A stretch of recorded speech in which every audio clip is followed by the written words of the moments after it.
2014년 소치 동계올림픽에서 김연아를 누르고 금메달을 획득했던 전 피겨스케이팅 선수 아델리나 소트니코바를 기억하십니까?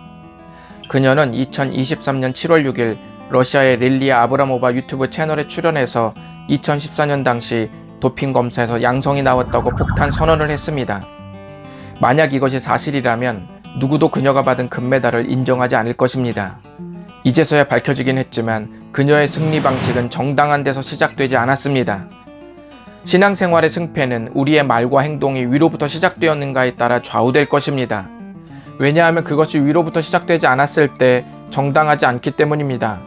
온갖 좋은 것들은 위로부터 내려옵니다. 우리는 앞으로 2번에 걸쳐 위로부터 내려오지 않은 것과 위로부터 내려온 것을 묵상해 보도록 하겠습니다. 이번 시간은 위로부터 내려오지 않은 지혜에 대해 나누겠습니다. 먼저 야고보는 하늘의 지혜가 있는 사람은 반드시 온유한 모습으로 선한 행실을 드러낸다고 말씀합니다. 그러므로 무례하고 비윤리적이고 비인격적인 것은 결코 영적인 것이 아닙니다. 하늘의 지혜는 부드럽게 우리로 하여금 거룩한 행동을 격려합니다. 그런데 위로부터 내려오지 않은 지혜는 기본적인 삶의 방식이 주도권을 잡기 위해 이기적으로 자기 주장을 강하게 밀어붙이도록 만듭니다. 야고보는 너희 마음속에 독한 시기와 다툼이 있으면 자랑하지 말라고 했습니다.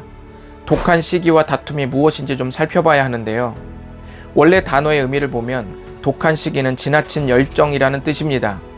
시기라는 말은 열정으로도 번역되는데요. 열정은 어느 방향으로 쏟아지느냐에 따라 좋게 사용되기도 하고 나쁘게 사용되기도 합니다.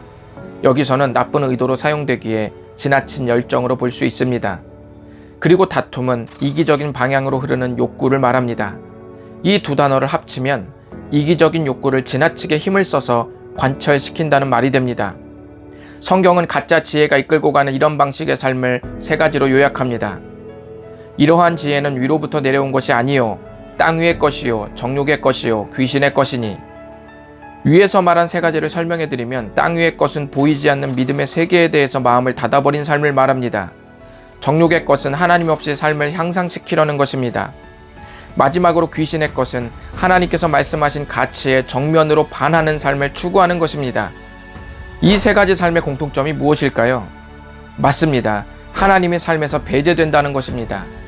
내가 배운 것, 내 경험, 내 주변 지인들의 충고, 하다못해 SNS에 떠돌아다니는 출처 없는 자기개발 메시지마저도 다 적용해볼 마음이 있지만 유독 하나님의 말씀만 무관심해집니다.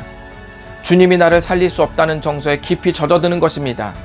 결국 이 삶은 더 나은 우리를 만들기 위해 애쓰기 전보다 더 혼란스럽게 됩니다.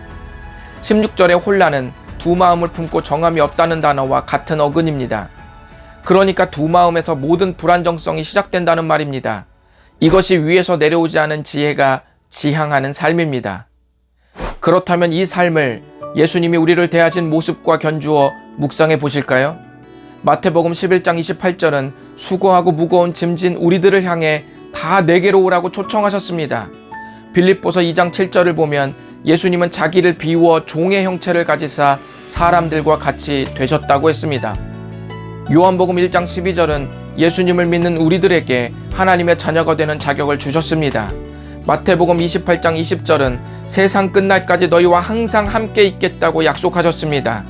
그뿐만 아니라 로마서 8장 39절은 어떤 것도 우리를 그리스도 예수 안에 있는 하나님의 사랑에서 끊을 수 없다고 선언하셨습니다.